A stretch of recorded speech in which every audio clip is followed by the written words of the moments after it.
8, 3, 5. Ishvaro Raksha Shiva Shivaya.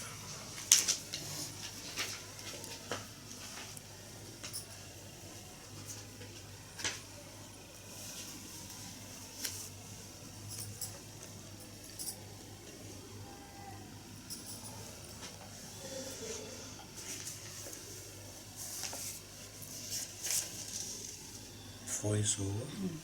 Yes. What was the subject, I said? It was releasing the states of consciousness. Yeah? Releasing states of consciousness. One state. Athaya is that is the last. There's something wrong somewhere, I think. What I finished.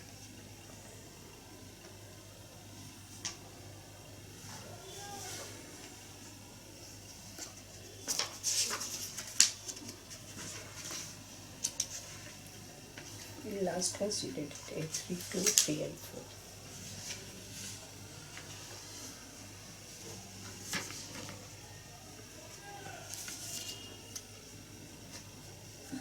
Okay, 8, 3, 3 and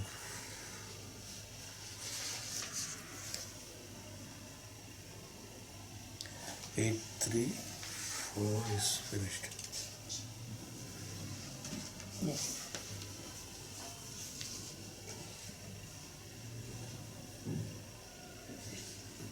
Okay.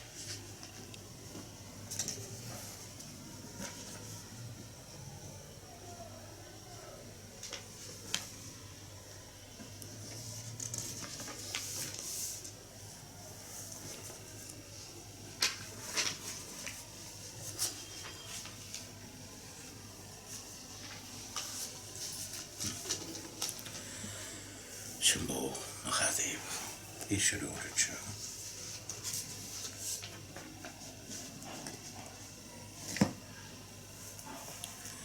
So we had been discussing on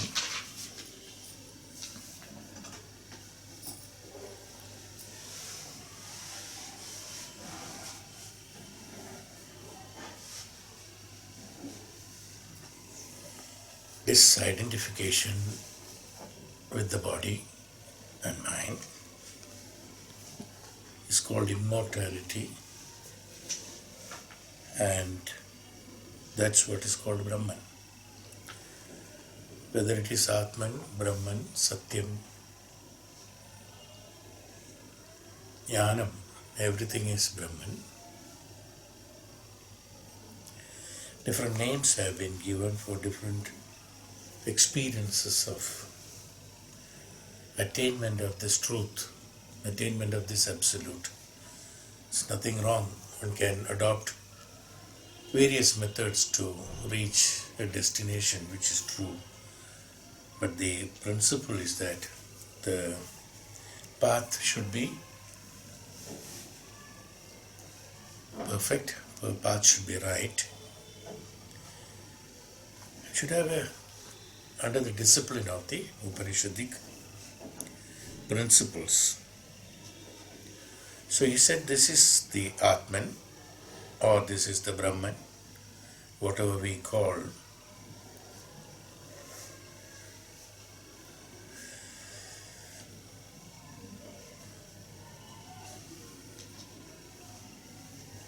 That which is in all the three periods of time. Well, again we are coming to maybe later, I think. The differences, there's not much. When there is time and space, then only all this relationship takes place. The absence of time and space, the relativity has to be dissolved. Then only the absolute can be identified. Today's each and every activity of ours is based on the relative principle. That is like this, so I do like this. This is what I am supposed to do in order to achieve that. Everything has got relative. That's why the immortality on that Satyam, in the next shloka he clarifies about the Satyam and Asatyam. As we discussed in the last class, if I remember correct, we discussed about the Dvaita and Advaita. The Advaita is not one, it is not two. Yes. There's a great difference. You see. Advaita is not one, but it is two. It's not two. Not Dvaita. It is not Dvaita. Dvaita.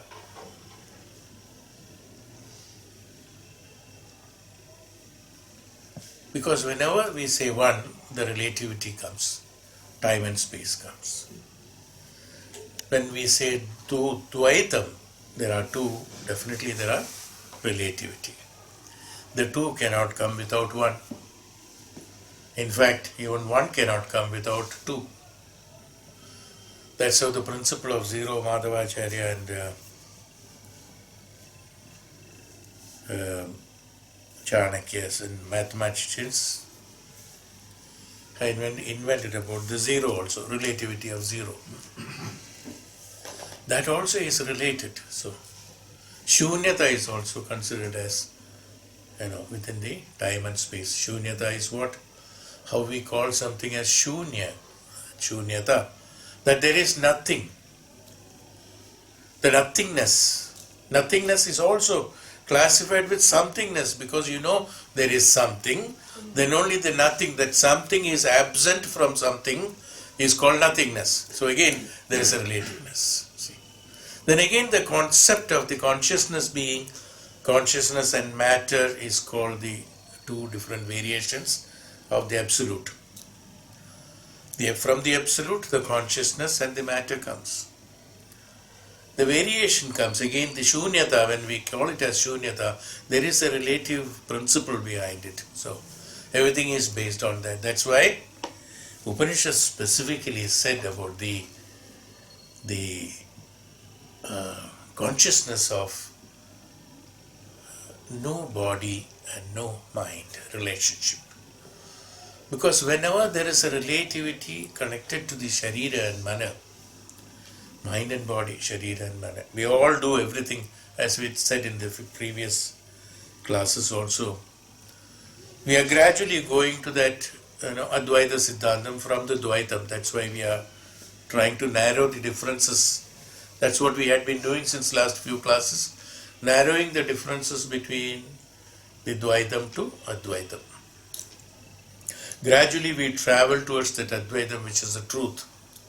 That's what Adi Shankaracharya's, the basic principle of Advaita Siddhantam. So he specifically said Advaitam is not one. What it is, there is no question of asking that question, because in the status of the Advaitam, there is no experiencer. When there is an experiencer, then only the experience has to be felt, experienced. When there is no experiencing taking place, the karta is not there, so the bhokta is not there. Unless the bhokta is there, karta is not there. Karta is not there, bhokta is not there. So Adi Shankaracharya specifically said that the principle of Advaita Siddhanta is because this experiencer should not remain. So long the experiencer remains, he will look for an experience. He is known as experiencer because there are experiences. He undergoes. Whether experiences are there or not is a secondary question. There are no experiences, it's all that. Yes. It's only the experiencer who is feeling there are experiences. But actually experiences are not there. It's Advaitam. Yes. This is how one has to look into. So it's difficult to perceive the idea when we are in the conscious of body and mind. When we are in body, mind consciousness, it is difficult or it is impossible to understand that the experiencing is not there, the experience is not there, because everything works for us in the principle of experiencing and experiencing. Dissolution of the experiencer is the principle that is being talked about, not the experiences. Because experiences cannot be dissolved so long the experiencer is remaining. So the experiencer has to be dissolved. Now this experiencer, who is this experiencer, is what is being found out. This is where he comes to the consciousness, absolute consciousness, which is known as the Vedanta says about the Brahman. Religion or the Bhakti Bhava says about the God. It's all same, it's okay, in whatever principle it is. Even through a Bhakti Bhava, he goes through a status of the Bhakti. He goes through a state of transformation through a total belief that the God is there. That's all. When he believes the God is there, the God becomes one. Initially, he and the God are two. So we pray to the God, we say. Ultimately, this pray to the God from one to the God slowly diminishes, and the prayer remains and the God remains. Slowly the prayer also goes up because there is no experiencer. Who will experience the result of the bhakti?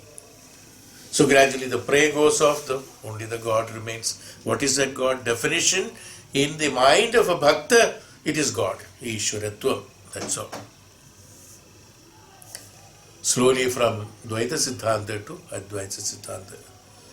This is what the Chhandogya Upanishad is.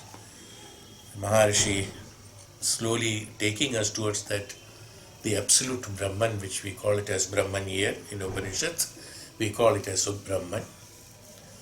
This experiencing gradually takes off. The time we all do experience, we all do this exercise every day. It's not something new, or it's not, as I told you, that whatever is inside is also outside, whatever is outside it's also inside. That what is happening in the universe, that is also happening in us. Everything is happening in us.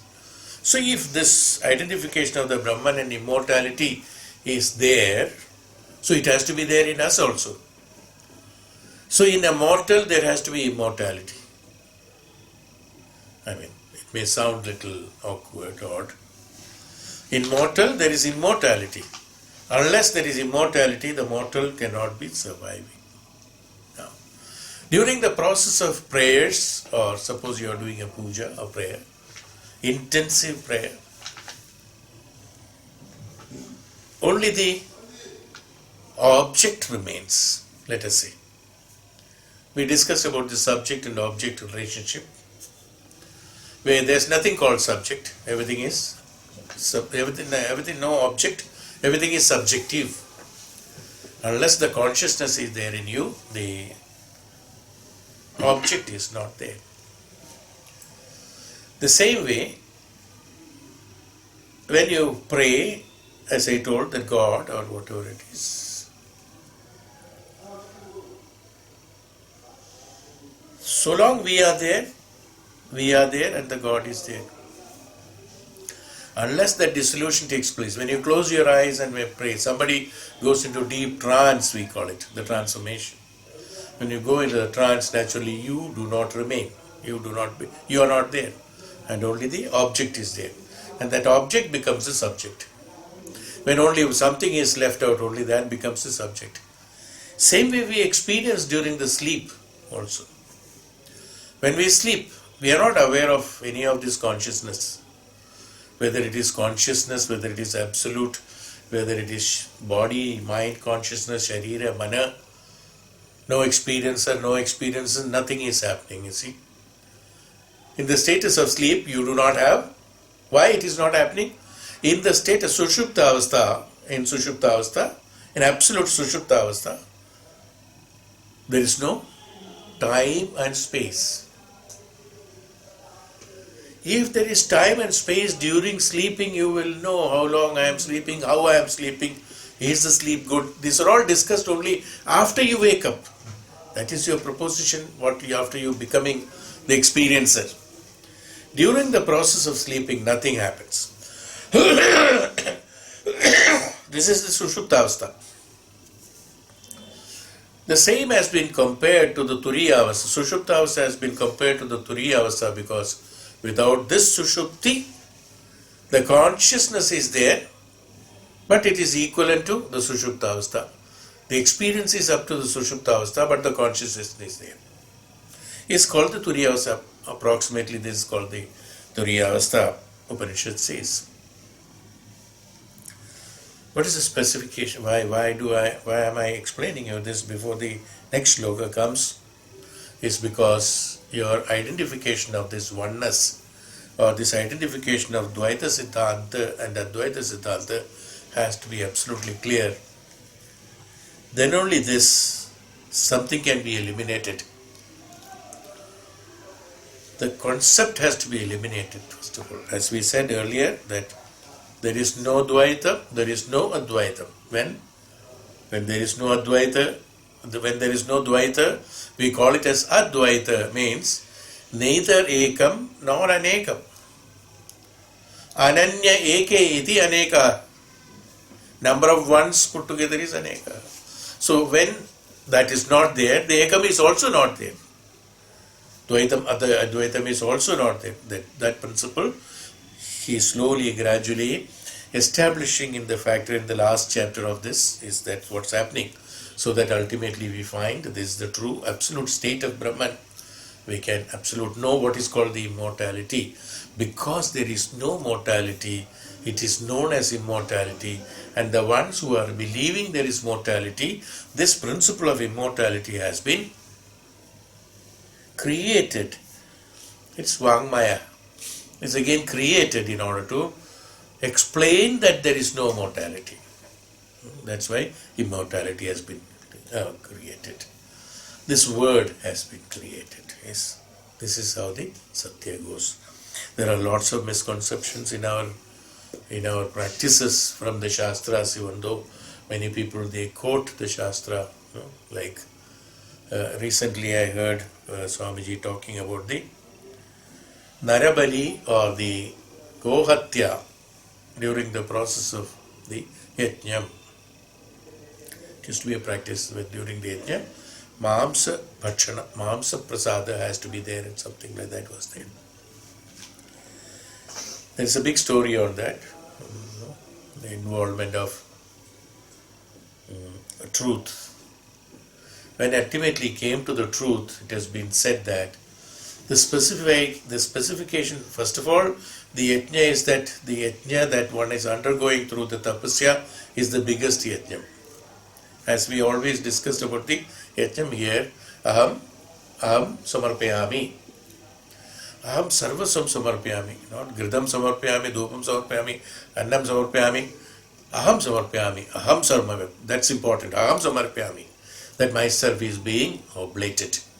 This oblation has to be done by you. Have to oblate yourself, you see. That's called the true yajna. So, in this yajna, where is the question of prasadam? Where is the question of mamsa prasada? So, this clarification was given, why? In Mahabharata, Satyavati's father used to be again the fisherman who got a blessing from Indra, who can fly. Because of some favors done to Indra for doing the yajna. Another Maharishi, when he was doing the yajna, he was confused looking at the Shastras about the Aja, yajna. This has to be. Now he is reluctant. How to do the mamsa? You have to cut an animal or whatever it is. Now, according to our principle, it is sacrifice of an animal or narahatya or jantu hatya, whatever it is. There is no hatya involved here. What is actually the truth is that aja, in the sense that which doesn't grow from a seed, that has to be oblated, or that which is grown from the seed has to be oblated. That means sprouted beans, sprouted dhanyam, sprouted annam can be oblated. This is the meaning of aja. Ajana. Aja means that which is not yet born is aja. That which is not yet born. Ajana Brahman is known as Ajanma, the one who doesn't have a Janma. The one is not Janma. The one which is not born has to be oblated. What is not born? It is the consciousness, is the Atma. See, the greatest principle is that oblation of that. Oblation in the sense here, it is not putting in the Agni, in the physical form, transforming into the absoluteness is called the, this is called the Yajna. He has been. So, what I am trying to tell you is that a lot of misconceptions on various things are there. So, like that, we have mortality and immortality. Sharira and the Atman. Atma is that which is everything, which holds everything. Brahman is that which holds everything. The whole universe, the whole planetary system, the whole thing, everything is involved in that only. The whole discipline of the universe is organized by the Brahman. Yes, or it is from the reflection of the Brahman. That's why there are no confusions in the nature. There is no confusion. So in the fifth, we are talking about so that is called the Satyam, he said. What he said? That is called the Satyam. What is called the Satyam? The Brahman is called the Satyam, he said. Now what is the Satyam, he says?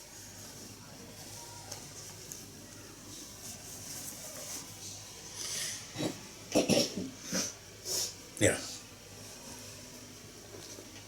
Tani Havayetani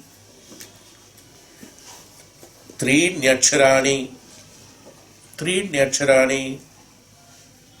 Satiyamiti Tadyat Sadat Murdamadaha Yatti Tanmartyamataha Yadyam Tenobhe Yachadi Yadanenobhe Yachadi Tasmadyamahara Varva Evam Vitsarvagam Lokameti Iti Tritiya Khanda Samaptam. Tani Havayetani Triaksharaणि. Satyam, he has described about 3 Aksharani. There are 3 Akshara. Which are those Akshara? Sa is the Akshara. Sa is in Satyam, in syllables, Sa and Ti and Yam he has divided. Sa, Ti, Yam, Satyam. From the point of view in the Upanishad, Sa, the first letter stands for what is immortal.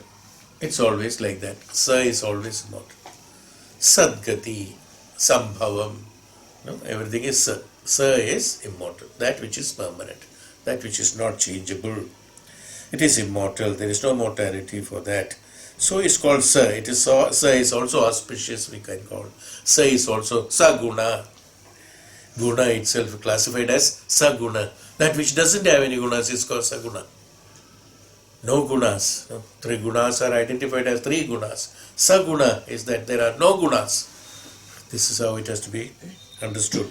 So Sa is that which is immortal, he says, and the second letter stands for, so Sa is the immortal, second is Ti stands for, which is known as, Ti is mortal. Ti is mortal. The Yam is the third one which holds the 2 together. Yam. So, now it is totally confusing for everybody. No. Sa is immortal, Ti is mortal, Yam is putting them together. It's called Satyam. That means in Satyam there is immortality and there is mortality, both. That's called the Satyam. What is Satyam? Satyam is that which is mortal as well as immortal. Say, it is called Antaryamin. Upanishad explains about the Antaryamin. That's called the indwelling principle, supreme. Antaryama means indwelling principle. The principle of the absolute or the principle of the Atman is Satyam. Principle of Brahman is Satyam. Satyam is mortal, immortal, plus put together the mortal and immortal put together is called Satyam. How can there be mortal and immortal put together is what the, because normally in the language, when we explain about the language, it is very difficult to explain. Both are opposites. we consider them as opposites. One is immortal, another is mortal. They are not immortal that's why I gave you the first introduction about the Dvaita and Advaita. The mortality comes from the immortality. And immortality, the word has been invented because one concept of the mortality. It's the other way around also. So when this immortal, now you imagine, one is called immortal, another is called mortal. Let us imagine ourselves, when these two put together, what happens? Immortality and mortality. Physically talking about, let us say, let us superimpose mortal on immortal. What happens? What remains? Mortal will go into mortal, so immortal remains. No? Mortal we superimpose. It's a very crude method of thinking, of course, no doubt about it. But still, mortal, this is the principle. Mortal being absorbed into immortal, only immortal remains. When immortal remains, it is not known as immortal then, because there is no mortality, so immortality is not there. It is not known as immortal at that point of time. Nothing is what is called, what it is called, what is called. No, there is nothing. There is no word for that.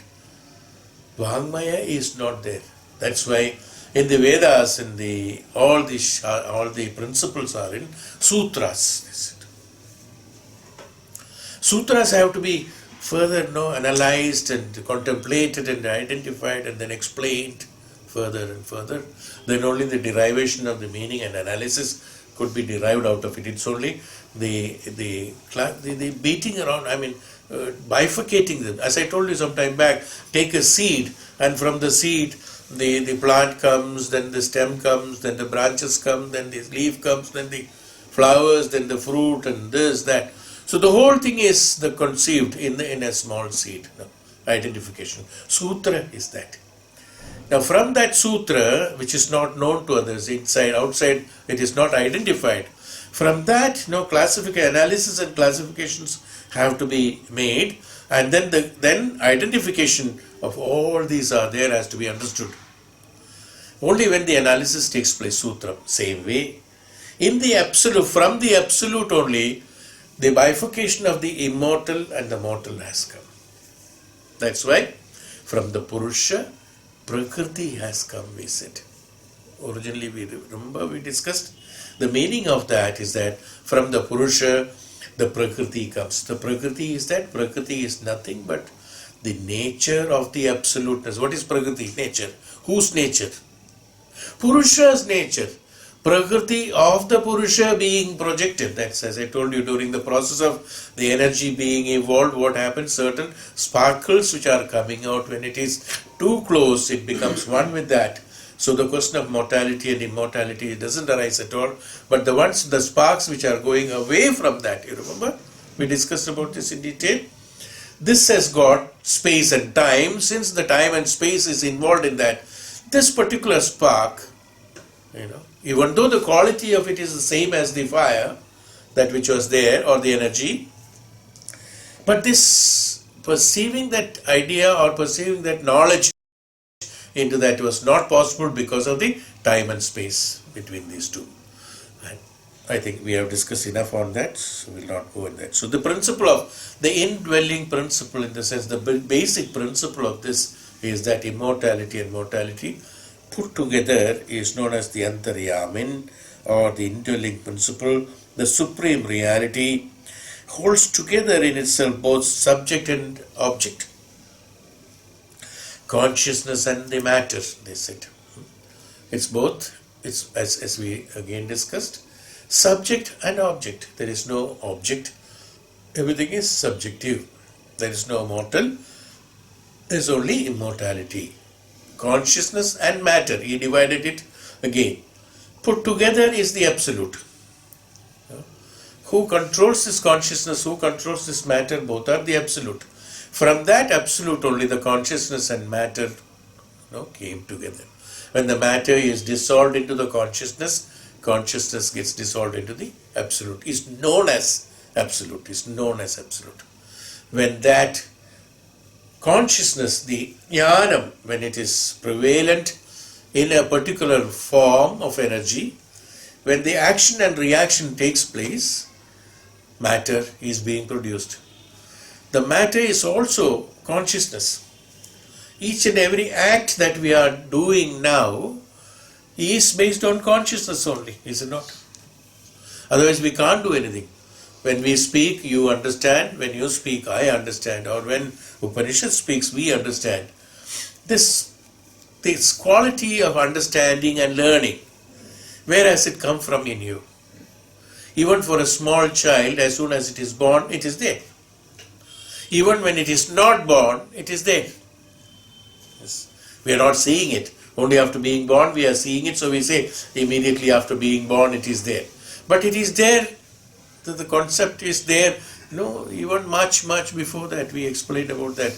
That which is ajanma, that which is not taken birth, that which is died, that which is not there, that which is there. Everything is known to you once you travel beyond the status of the body, mind, consciousness. You are aware of all these things. In the same manner, what happens? This consciousness and matter is said in this satyam. Consciousness identified as satyam, then the one is asatyam. Matter can be called as asatyam. One is called the mortal, or it can be called as mortal matter. It is necessary, so long the Dvaita Siddhanta is remaining, the mortal matter is necessary. And consciousness also necessary in two divisions. The identification of matter comes when the karma comes.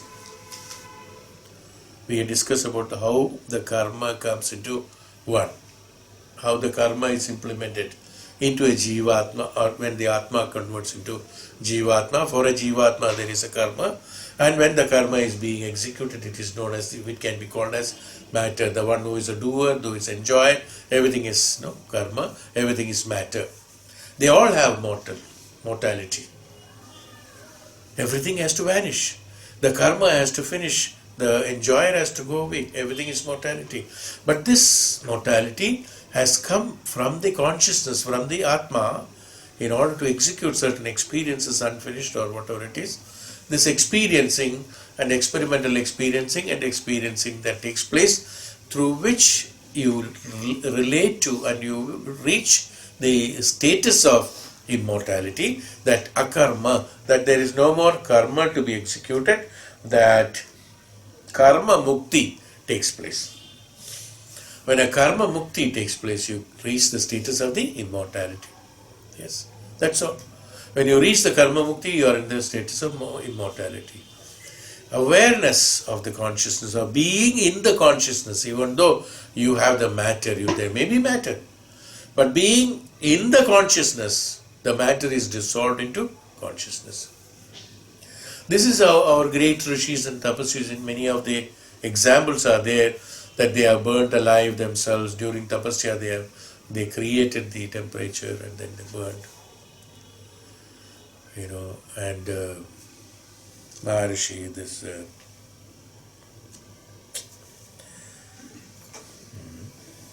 okay, I forgot again the names. Sudhyantarmayama. So he said, it is something transcendent to our concept of mortality, and it's a concept of mortality and immortality. Even the immortal is relative in its significance, because to say something is immortal or deathless would be related to phenomenon called as mortal or death. Is what Swamiji has classified it. That's why I told you in this principle, when the principle of Jagat Mithya comes, Jagat of Mithya or Mithya of Jagat. Mithya is Jagat or Mithya of Jagat. In any way you can put it, you will find it is Mithya. So the mortality and immortality, subject and object, the objective principle of subject and object principle, aspect of experience, subjective side known as consciousness, objective side known as matter when you complete it. The whole world of experience constitutes of these two aspects. subjective and objective, and brought together into single comprehension in the supremacy of the absoluteness. It's called absolute. There's no other word to call absolute. Absolute is that Sampurna Bhav, so Sampurnada, Purnada. Purnada of that immortality and mortality put together is called the Purnada. If only one remains, it becomes a Purna, they say. No? So the dissolution has to take place in the proper way, so that it comes complete. That's why Purnata is that completeness has to be there. Whenever there is incompleteness, then only the experiences are different. Experiences are contradictory from the Purnata. When it is whole, when it is as a whole, the experience is different. When it is divided into whichever part it is, good or bad, there is no question of it. Whenever there is divided, the experiences are totally different. Salt is taken out of water from the sea water, the salt is taken out. The salt is different, the water is different. Both are different characteristics. One becomes solid, one becomes liquid. One becomes matter, one becomes consciousness. Okay. Both have differences, even though the salt can be dissolved in the water, and the solidity can be dissolved into through the process of dissolution, and can be seen that it is no more there. But so long in the universe, so long it remains as the seawater, it has the characteristics of the salt in that, and it can be derived from that. And it also can be, when it can be derived out of it, it also can be taken back. Same way, if the body consciousness can be brought into us, this consciousness can be withdrawn also. The body has been there, it can go. So this withdrawal of from the mortality to immortality is what we generally call it as death. In fact, the death doesn't take place according to Vedanta, according to Vedanta. The death doesn't take, there's nothing called death. Nothing is vanishing. I mean, it may be vanishing from the presence of the normal sight of a human being, but it is not getting dissolved from the universe. It is there in one form or the other. We have discussed about that. In different forms, it remains there. It doesn't mean its destruction doesn't take place. No, it's only the destruction of a form and shape takes destroyed. But otherwise, it remains same. It is not changing. It is not going away. Okay. Truly only in the various forms, various ways, and various circumstances is what has been told. Now in the fourth section of the same chapter, in the fourth section, Maharishi explains about the life in a different way. Atha ya atma saseturu vidudirisham loka nama sampedaya naitya sedu mahoratre tarato najara na mrityurna shoko na sankutam na dushkritam sarvem paptyamoti nivartante bhamatapo hyesham brahmaloka. It is called a Brahmaloka. It is known as, here Maharishi here explains about the life beyond. The life beyond. Now what happens? What is that life beyond? Ataya atmasa setur vitiriresam. In this Atman, which holds together vitiriresam lokanam, in the state of harmony, lokanam's various worlds in the cosmos, naidam sedam, so that they may not create chaos, various elements like earth, water, fire, air, ether, different worlds, the realms of being, and then we call them, they're all held in position on account of law of the Aatman. The law ordains that what passes for a particular form should maintain that form until the duration of the time prescribed for it is exhausted by it in the experience.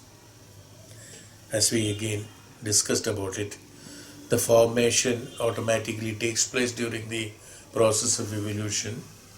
This form and shape is established or remaining there live only for a period of time it has been prescribed.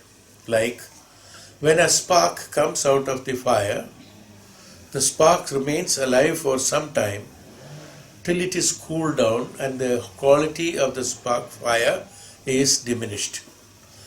That time, duration of the time which is remaining in the ground is known as the life. That is the experience that spark is undergoing during the process of its being away from its reality, from its truth.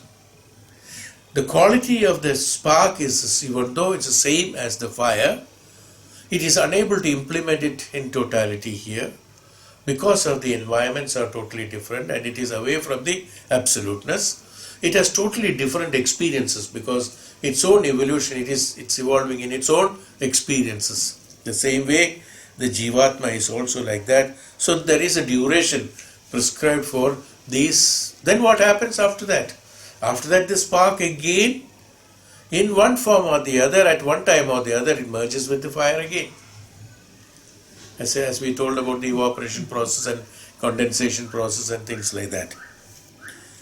This again goes back into the same reality. So every object that is being released from the Atma, every object that is being understood to be taken away from the Atma, has to undergo certain experiences only for the purpose of joining back into Atma.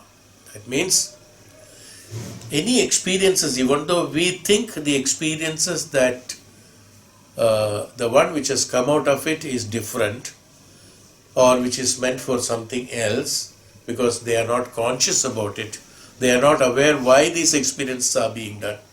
Today we are eating, drinking, sleeping, we are doing so many things.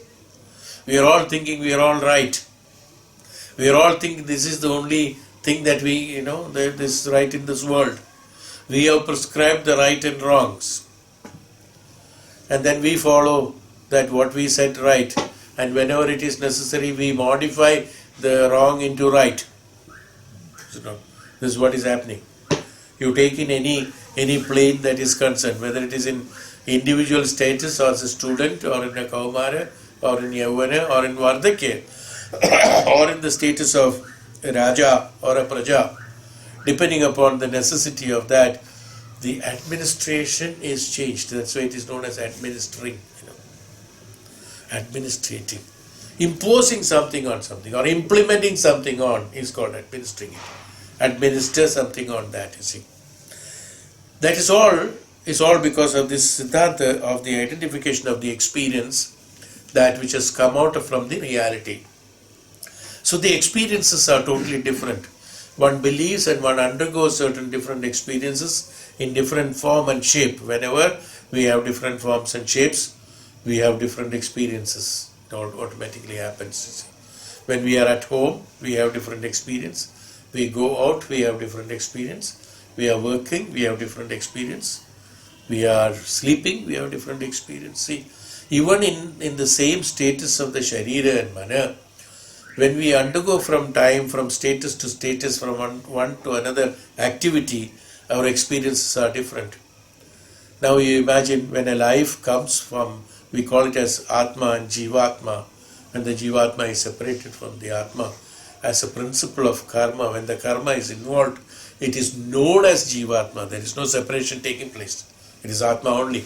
No separation taking place. But we identify it as separated. When we identify them as separate, the experience of the Jivatma is totally different from the Atma. So one said, Atma is witnessing, Jivatma is performing. See? What is that? Again, who is performing actually? It is Atma only performing, but because it has got a different shape and form, it is known as the Jivatma, so it has entangled with the karma, so it is enjoying and it identifies itself as the enjoyer, even though it is not enjoying. Even he identifies himself as enjoyer. He takes the responsibility of enjoyment and sufferings, but ultimately it goes to the witness only. There's a saying, when you do yajna and all the things, everything goes to devas. How is it principle, you see?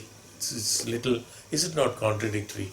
You do the yajna, you do the sacrifice, you do the oblation, you do the effort to that, you do the karma, and the benefit is gone to. Is it relative? Is it logically right? It's not right, no? When you do something, that's what karma yoga says. When you do an action, a reaction, equivalent reaction has to be there. That means you are enjoying the action. When you do a karma, you are the one who is enjoying the karma. But here the principle is, why is it different? Is it contradictory? It is not contradictory. We think it is contradictory because the situation, form and shape is different. We think it is contradictory. Here he means whenever you do the yajna is the oblation. Oblation is sacrifice. Whenever yajna and oblation and sacrifice is done, this goes to the devatas. That means the devata in you, the Atma in you, which is a witness, which we call it as a witness. The witness, so the true enjoyer is who? Ultimately it is the Atma who is a true enjoyer, even though while performing he poses to be an enjoyer. When he poses to be an enjoyer, he suffers. Is called suffering, kashta and dukkha.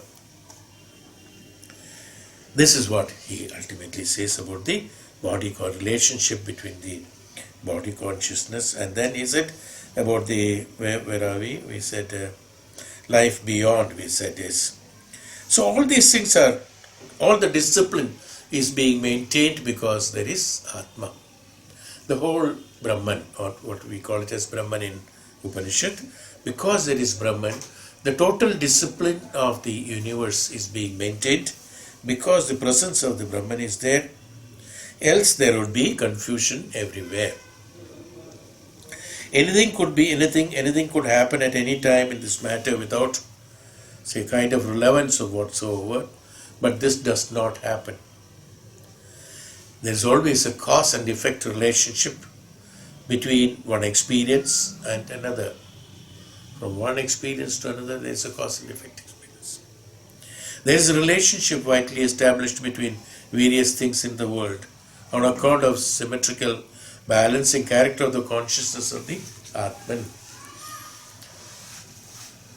This balancing characteristics in the universe, there are so many things happening depending upon various situations. Whenever we change those situations, whenever we change them intentionally, whenever the enjoyer changes it to suit the enjoyment or the bhoga, in Sanskrit there is no question, enjoy and kashta and dukkha.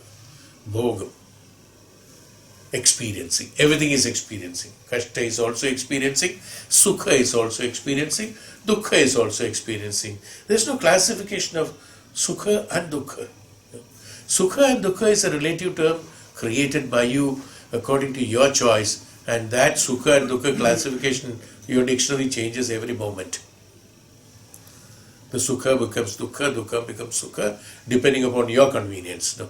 So that is a relative term. So the cause and effect, that's the reason, that's why he said for every incident and for every change, there is a cause and effect relationship.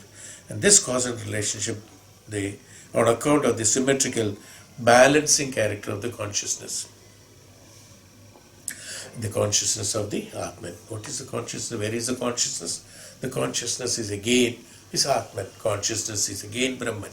Jnanam is Brahman. Because through the Jnanam only the identification can be done, or the identification that we are making today can be eliminated, can be dissolved into the truth only through the Jnanam. So when in a Jnani, even the Jnanam is dissolved, they said. The name, the Jnana. That's why when Maharishi Narada came to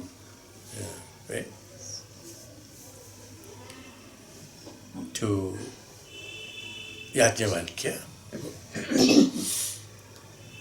and Vaishambhayana. Sanat Kumaras, Sanadadis, Sanat Kumara, Sanat Sanandan, Sanat Kumar. Sanadadis have explained to Rishi Narada, hey Narada, they are all only names on which you are experiencing is why the kashta and dukkha is remaining in you, because your identification of separateness is still there. You have not dissolved yourself into the truth of the Atman or the Brahma Sakshatkaram. When the Brahma Sakshatkaram takes place, this kashta, because his explanation, his question to Maharshi Sanat Kumara was that why there is dukkha, why there is kashta, why this experience of kashta in me, is what his question was. That's why Sanat Kumara said that you have only identified them as separate names. You have still jnanam of such and such things. You have the jnanam of the Vedas. You have the jnanam of the Trilokas. You have the jnanam of traveling on the Trilokas. You have the jnanam of flying. So you consider yourself as a jnani of that. Unless this dissolution takes place, you will not be in a position to identify the dukkha and kashta is nothing but an other side of the experience, which is sukha only. It appears to be the sukha. If you call it as sukha, it is sukha. If you call it as dukkha, it is dukkha. Why? The dukkha is again, as we said about the satyam and asatyam, dukkha also comes from sukha only. Because of sukha, we call it as dukkha, or because of dukkha, we call it as sukha. Sukha dukkha. That's why Bhagavan in Bhagavad Gita also said that Shitoshneti sukha dukkhedi. No, these differences have to be dissolved. You have to consider them as experience. And in order to consider them as experience, you cannot be in the body and the mind consciousness. So long you are in the body mind consciousness, sukha dukkha bheda bhava has to be there. Because you yourself in the status of bheda bhava. You are not the Atman. You are not identifying yourself as Atman. So there is a bheda bhava. So your experiences also will be based on that bheda and bhava.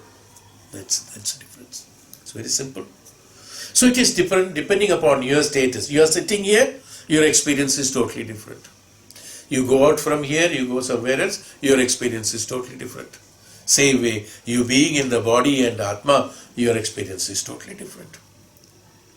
Now the experience is again lokas, we said worlds. That is your world.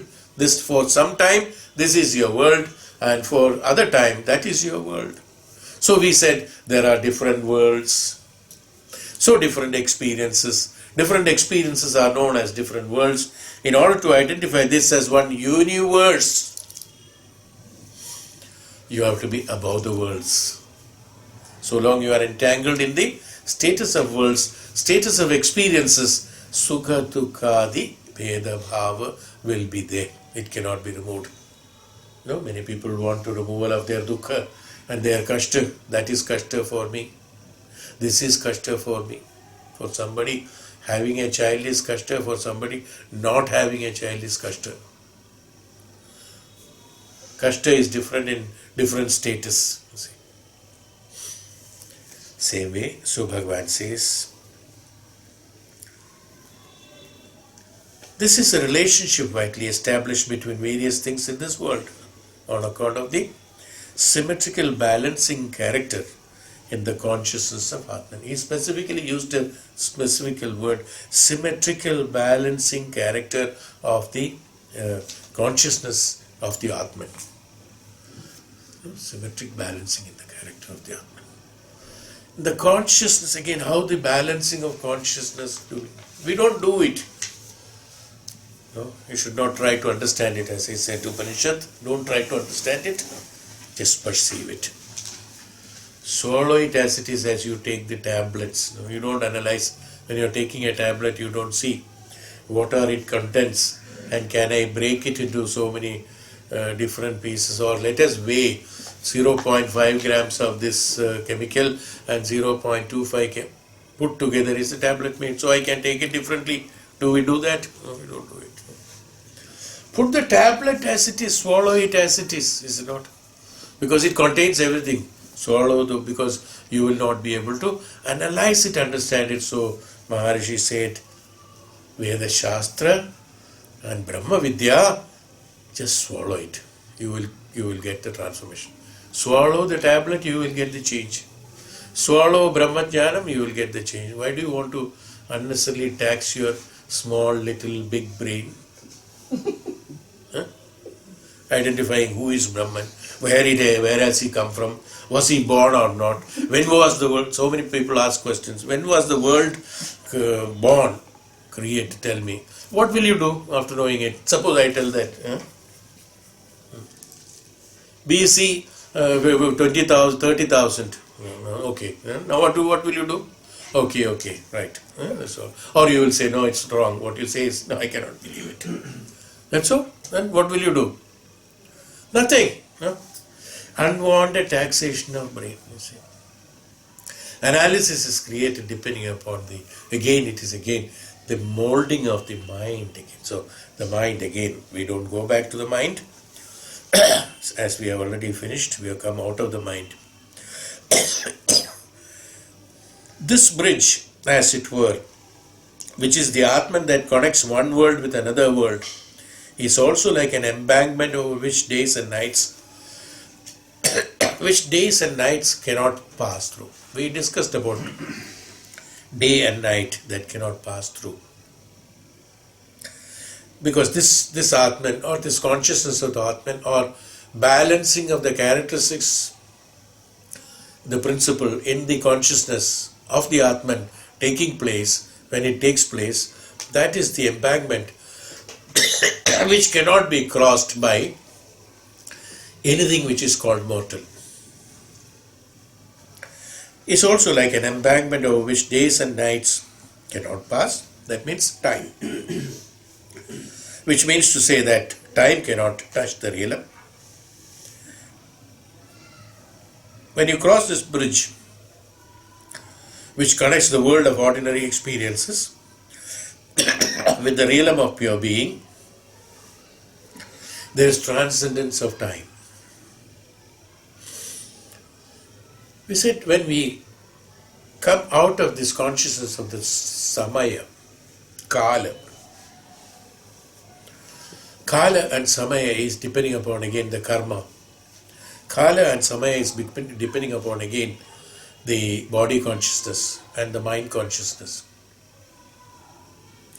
The one who is dead doesn't have any consciousness of the Kala and Samaya. What is dead? Dead is that the body is dead. Consciousness is still there. Atma is still there. Or the Atman or the Brahman is still there. That which is existing is beyond time and space, we call it. Beyond time and space. There is no time and space is created by the ones who are thinking that they are undergoing the process of time. Undergoing the process of the Kala and Samaya. Yes. That is why Yama is known as Kala also. Yamaraj. Yama is the one who makes you realize there is no Kala. He has taken away, there's in villages we all say, in our Indian culture, he has been taken away by Yamaraj. He has been taken away by Kala. Taken away by Kala or Yama means that he has been taken to a status of beyond time and space. The differentiation of time and space is only for you who is living with the body and mind, but the one who is not there, it's not there. So the time and space is only a relative term, and it's only for the purpose of the function of the Jivatmas and function for the purpose of the karmas. When the karma is there, then the samaya is there. Karma yoga is no karma-atita, that is akarma, that there is no, that is karma mukti. When the karma mukti is taken place, for him also samaya and kala is not there. Even if the sharira is there, There are Maharishis and Tapasvis and great Jnanis who are meditating for quite long, sitting in different places in Himalayas and many places, or even, let it be any place, doesn't make any difference. Any place when you sit and meditate and keep, in the Brahmajnanam, dissolved in the Brahmajnanam, for him, there is no time. That's why we also say that there are certain Swamijis, Swami Rishis, Tapasvis, who are living for hundreds of years. For us it is hundreds of years, for as far as he is concerned, it is not there. So for them it is a different experience through the Brahmajnanam that is being undergone, is the references to be drawn from that. So this is what we call it as time. So we have to grow beyond the Samaya.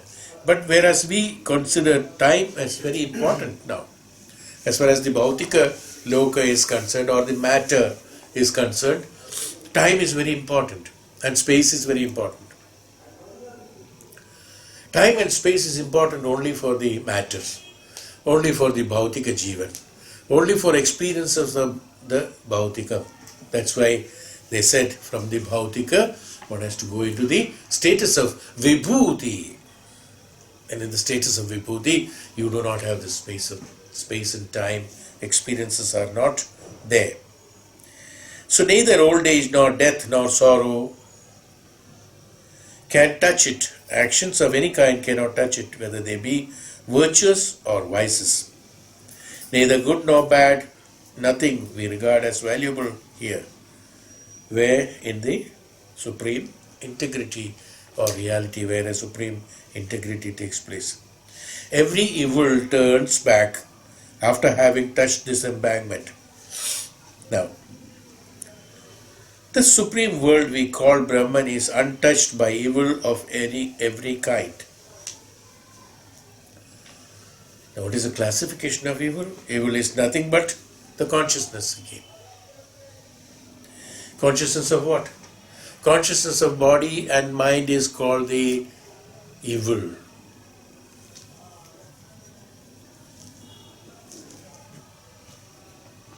Objective experience is called evil.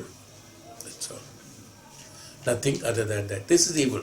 What is evil? Evil is that what we specify here in the language,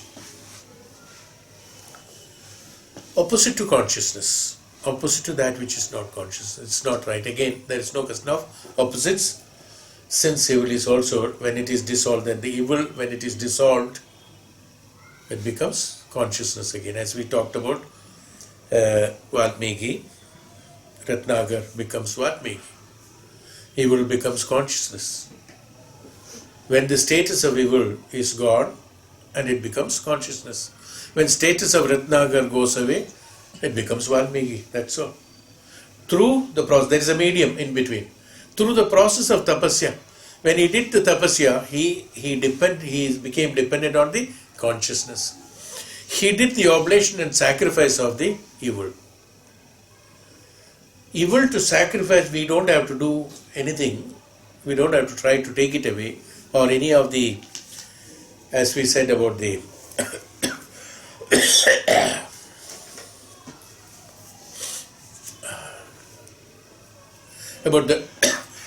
about the transformation.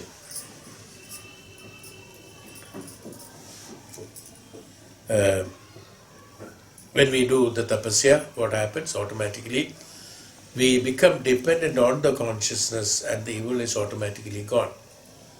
In order to drive the darkness away, we don't have to drive it away, we have to just switch on the light, that's all. The same way, the consciousness and the evil. Okay, this is what Maharishi wants to tell us. This type of consciousness cannot be there, so it is free from every kind of contamination. The contamination comes for the consciousness when we contaminate the consciousness with the body consciousness and mind consciousness. When we release that, the contamination is taken away. See, in order to contaminate something, the base material has to be there. To contaminate rice, with small stones, the rice has to be there. In that only the stones can be put, or there has to be the vegetable or something where you can spray those insecticides and things like that. So there has to, basic consciousness has to be there. So the consciousness is there. The evil is only the perception of the body consciousness and mind consciousness. Whenever you get an opportunity in any janma, this number of janmas in the sense, number of experiences that you are undergoing. Even the janmas are also experiences only. So if you can attain the right absolute experience of the absoluteness, the right experience of the highest consciousness, absolute consciousness, you will be in a position to attain the Brahman much ahead of the time what you think it takes. In the normal way, without an effort, without attainment of these associations, that's why satsanga, without attachment of yours with this satya, satsanga, satya, from the asatya status to satya, from the mortal to immortal. The asatya has to be put on the satya and make it as satya. So you will be in a position to advance it, or in our language, we can advance it much ahead of it. See, the karma can be finished much faster. The moment we start realizing the consciousness, the moment we start remove the asatya and became the satya, automatically whatever experiences were remaining in the status of asatya, whatever experiences or karma phalas were remaining in the status of body and mind consciousness automatically get dissolved. When there is no body consciousness and mind consciousness, where would be the consciousness of the karma phalas get attached to? This is already dissolved. That itself is dissolved, so the karma is not remaining. So the karma phala, what we are calling out the repetition of life and janma, would not be existing at all when this consciousness is released from us. So this could be done, any amount of karma. That is why many people ask, oh, Ratnakar has done so much of, what is it, Hindu Shastra, what is this, stories, people are making fools. Many people discuss like that, is it not? Yeah, it is, logically it is, they may be right. According to their growth of knowledge is concerned, it is only up to that. He had been doing all sorts of, irrelevant things. He had been snatching away, he has been killing people. And do you think that overnight he could change over and he could become a tapasvi, he could have become a sannyasi, that too, become a great saint, and wrote a great epic, first poetry of the universe has been written by Valmiki. That's the first poetry, Ramayana. Could be done? How is it possible? A man, how could be done in a fraction of a second he changed? These all questions are asked. Absolutely right. In fact, the transformation takes in a fraction of a second, not in so many years. Transformation takes in a fraction of a second, not in so many years. That second, if you can catch, it's done. That's all. It's not. How long does it take for a drop of water to evaporate?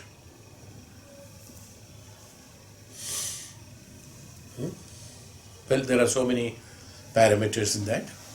The temperature of the water, temperature of the light or heat, duration, time taken, and all that. You can explain anything. You can put any temperature, you can put any temperature for both, you can put any time. When does it take? When the evaporation complete? When the last part of the drop of water is evaporated, evaporation is complete. That's all. Before that, it may be 100 of years, it may be evaporating, in the process of evaporating. When was the evaporation completed? The last part when it is evaporated. Same way, when has the transformation taken place? From the water to evaporated status, when was the transformation takes place? That fraction of a second. Same way, In us also, it takes place in a fraction of a second. So, what Ratnakar, the moment he understood the principle of consciousness and Brahma Tattvam, he just understood with a normal analytical brain. He understood it, that's all. No, he did not perceive it. The moment he understood that this is the truth, the untruth in him has vanished and truth started functioning and reacting in him and made him the Vatmiki. When was the change took place? In a fraction of a second. That's all. This all it takes time. We struggle all this for what? Only for that. So much of time it is taken. So evil, that's called the evil. Evil is nothing but the consciousness of the body consciousness. So the contamination we spoke about. Today it is all contamination. Contamination of the consciousness. We call it as jnana, buddhi, bodham, knowledge, whatever you call it. They are all contaminated with the activities because of the karma, dependence of the karma, and activities connected with the karma, and activities connected with the basic principle of the sharira and mana. With the sharira, everything is connected with that. No? Every pleasure, every pain is connected with the bodha of the sharira. Because where do we get the pleasure? Sharira only. We discussed about it. Even the organs, you are not aware of the pleasure of the organs that is still in you and you are carrying for the purpose of your own survival, you are carrying that, but you do not know how it is affected and how is it feeling. How will your senses take all this reception of your evil thinking and unwanted thinking and discussions? How will your mind take it? How will your consciousness or the knowledge take it? How the transformation of the knowledge and evolution takes place when these evil or these thoughts, negative thoughts are there in you. How is it functioning? You are not bothered. Yes. Yeah, really, we are not bothered. We are thinking all negative because it gives you pleasure for momentary pleasure. That man is very bad. Oh, very great enjoyment. Two people will support also. He is definitely bad. And we will prolong the length of the discussion of bad for 5 minutes. Do you realize what is happening? It's most unpleasant to our jnanam, most unpleasant to our thought process, most unpleasant to our equilibrium or our balancing of the consciousness in the status in the jnanam, which is creating an impedance, creating an obstacle for progress of thinking. The thought process is a great event in our life in terms of living. Each and every action is done based on the thought. Now that thought itself is creating an obstacle with your negative thought of bad, good, right, wrong, and whatever it is. Discussing. What happens? You create an obstacle for your growth, even formation of the thoughts. Now what happens? Whenever another thought comes preceding that thought, will have a contamination of the previous thought, because reminiscence will be there.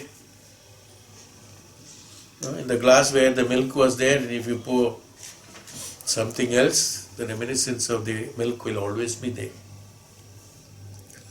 So the next thought will always get that effect of it. So what happens? It is contaminated, and the contamination transferred to next thought, again contaminated. Series of contaminations takes place by thought. We think about it? No. What happened? For what did you do that? Only for that 2 minutes or few seconds of pleasure of sharira and mana. You discuss that. When you discuss that, you find pleasure naturally. Somebody died, acha hua mar gaya. Many of us might have told in our life, I think, because we are in enmity with that fellow, or not. We are not very impressive with that chap. Acha hua mar gaya. What has you created actually, impotence? So these are all the things, So when you realize, now what happens when you, through the process of learning of Upanishadic principles, Brahma Tattvas and Brahma Jnanas, you do the tapasya, you do the principle or discipline of life, Brahmacharyatva, because the next chapter is Brahmacharya. Through the Brahmacharyatva, we are in a position to identify and understand the process of living. So in the process of living, these negations have to be done. Negations, we should not strive to negate it by actions. You involve yourself into the jnanam, you involve yourself into the light, you involve yourself into the prakasham of that, of the Brahmajnanam, automatically the negation takes place. Is called renunciation process. Yes. Renouncing is not taking out and dissolving. Where will the bad from you go? Who will you give this bad? Is there anybody takers? As the Ratnagar was asked, who are the takers of your papa that you are doing? Go and ask. There are no takers, you see. Then where will it go? It has to dissolve in his virtues, in his tapasya, in his jnanam, in his brahmatattva. So asatya joined together to the satya becomes the absolute. You understood now? This is the principle that he's talking. Okay, we stop today. We'll continue the little more left out in this, and then we go to the next chapter will be Brahmacharya, but there is one more shloka here in 4th section 2. That means 8.4.2 we'll take next class. Om Shanti Shambhu Mahadi.